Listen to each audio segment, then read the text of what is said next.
So let's talk about genetics a little bit then, okay?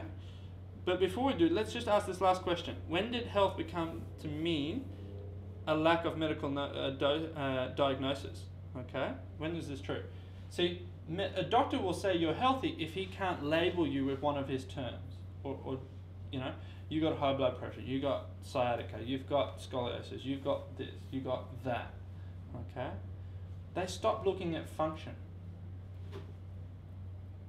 When you go to work and lift up a box, okay, and you pull your back, you go to workers' comp. You do the same thing at home picking up a crate, you don't, okay? One day it happens at work, one day it doesn't. Were the function of those muscle cells in the back weak the day you were at work? Yes, they were. Were they weak the day you were at home? Yes. It wasn't work that caused the injury. We've got a really messed up system here in this case because we don't address function anymore. We just address when the injury happened and one event must have done it, so that was the cause. And whose fault? And whose fault? Of course. It's always your fault. All right, let's talk about sickness and adaptation to stress. Sickness then we said is less than 10 out of 10 function. Now your body's very smart. It's very smart in adapting to your environment, okay? I'm going to talk about that. Let's talk about the iceberg analogy. The iceberg basically says that let's take you, rip all your clothes off and stick you in the middle of the North Pole on an iceberg. Now do you think that is a happy environment? No. Do you think it's a healthy environment? No, it certainly isn't. So one of the things the body does in this case is it draws blood away from your toes back into the core for you to be warm, right? Do you think that is a smart thing to do? Yeah. To keep alive, yeah. To keep alive? Oh, okay. Yes, it's very smart. Do you think it's a healthy thing? No. No, it's not. Because Trying to survive. you're exactly right. I was going to say you're going to get a heart will, but your toes, yeah. Yeah, exactly. So we know it's not a healthy thing. And that's a key point we're making here. See, when you go to, if you had a meal at McDonald's, okay, that one meal your body will adapt to and you probably won't notice it too much. But let's say you ate Macca's every single day. Your body would find something out of that to survive, okay? You will survive because it's quite smart. Is it a healthy thing? Certainly not. Well, is the Macca's the fault of killing you? No, it's you choosing to eat that stuff. See, even Macca's is not inherently what will kill you, okay? We've got to realize that. It's long-term environmental, essentially. The problem is we don't change our environment often enough to help our bodies survive. But let's go back to this analogy. Blood goes away from our toes. If you walked into a doctor at that point, he would say, oh no, your toes don't have any blood. And you'd say they're hypoxic, right? Which is the Latin term for lack of blood or lack of oxygen and stuff like that. So they would find something in their artillery to shunt blood back to the toes so the toes nice and warm and healthy. So now you're on the iceberg, you've got a warm toe. What happens after a day or two? You die. Why? The environment hasn't changed. You've just artificially made comfortable a big toe. That's what medicine does. Medicine is there to artificially manage your environment so that you can not change it. You can continue living your rubbish life. You can keep living with poor choices. And yes, you will survive up to a point, but eventually, just like on the iceberg, your body fatigues and dies.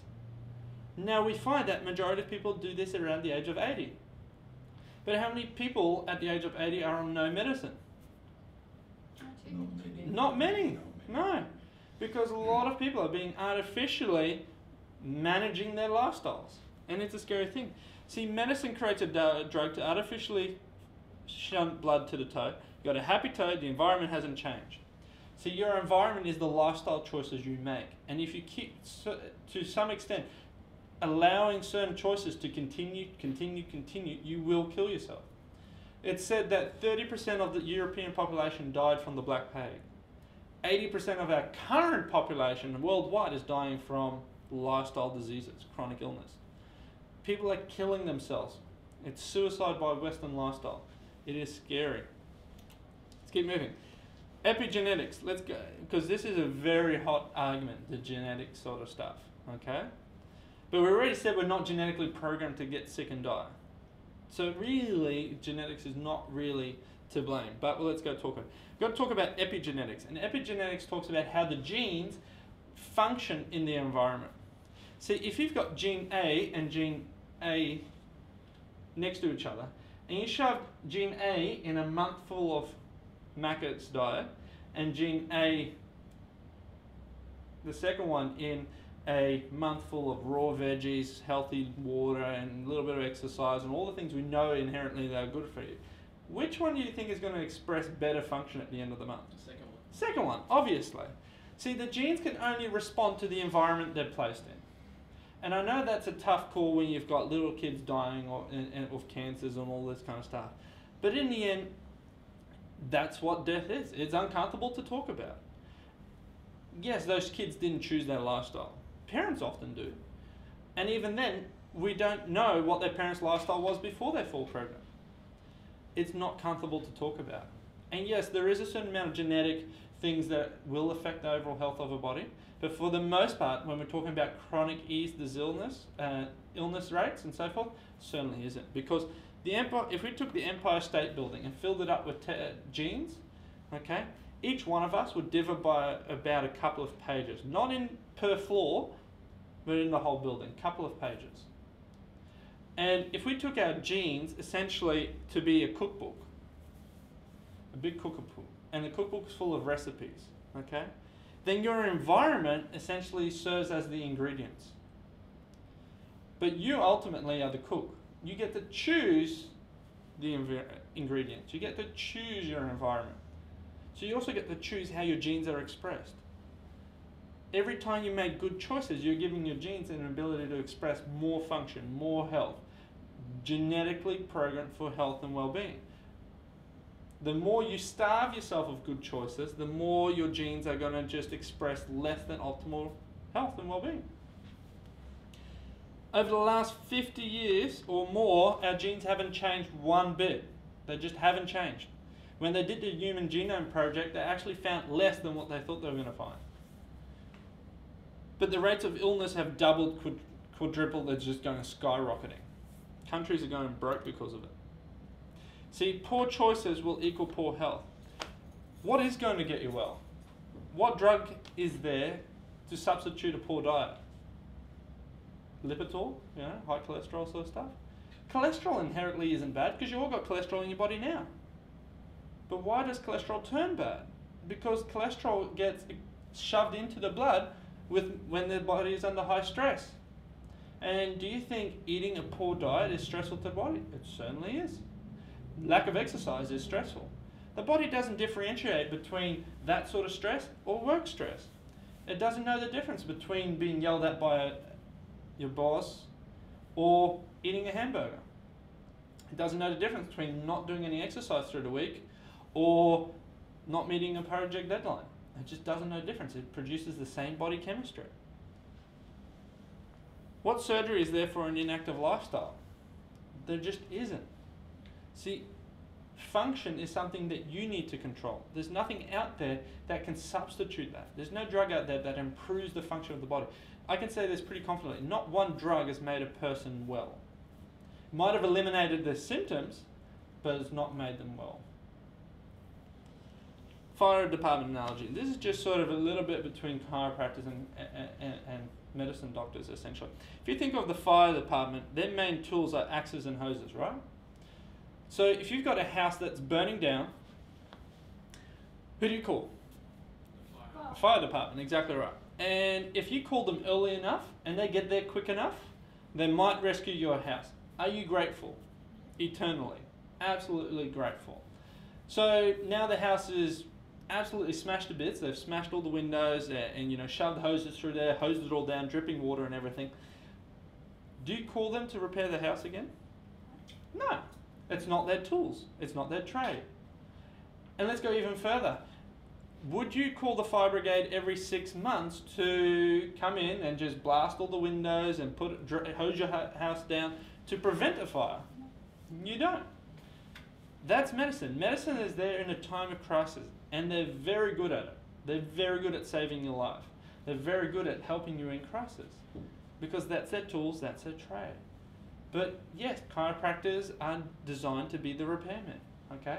To try and improve the function of the body, and we do that through helping you develop strategies to eliminate stress in your life, okay? Or stress in the body. Yes, through adjustment. Yes, through lifestyle advice. Yes, through making you aware of choices. Yes, through all the wonderful things that we get coached in. We're darn good at it, helping people figure out how to increase function in their body. Because by increasing function, you are increasing health.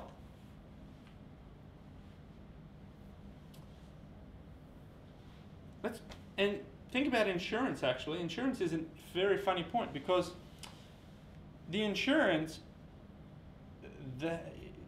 on your car, for example, if you have an accident in your car, you call your insurance company, right? And they'll help you repair the car. Again, time of crisis.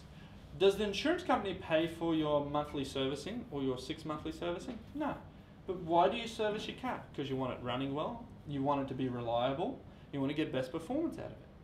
But therefore, I find it very strange when people rely on their insurances to help them heal and feel better.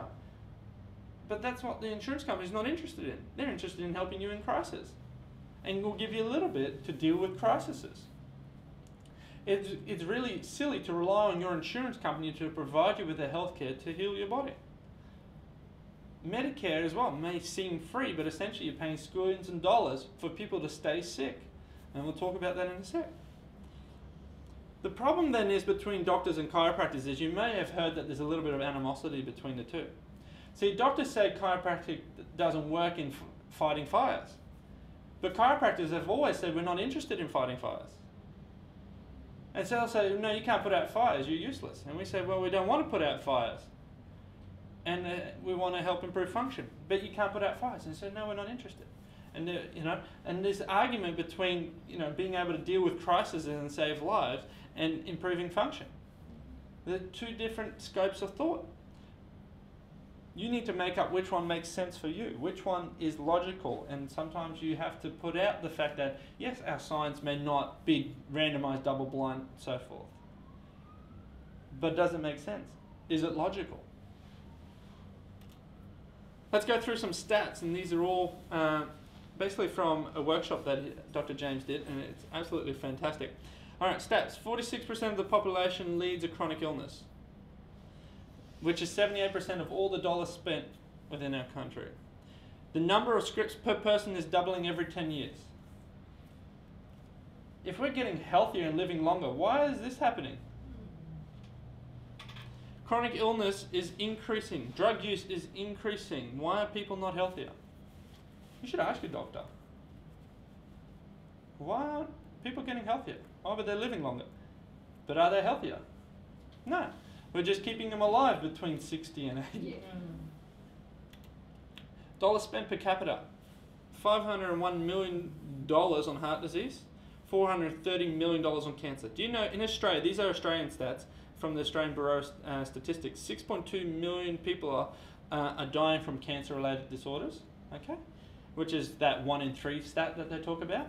Well, but 2020, they expect a double of that number, so 9.4 million. So that's nearly 1 in 2 people of our country will be dying of cancer-related disorders. That's a scary thought. And they're spending $430 million every year, and it's not getting any better. $337 million on digestive dysfunctions, okay, diseases.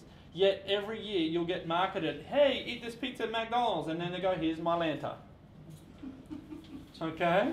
We were watching the other day, Jenny Craig came on TV, and the next hour was KFC. I'm like, hello? And it's like, come on, okay?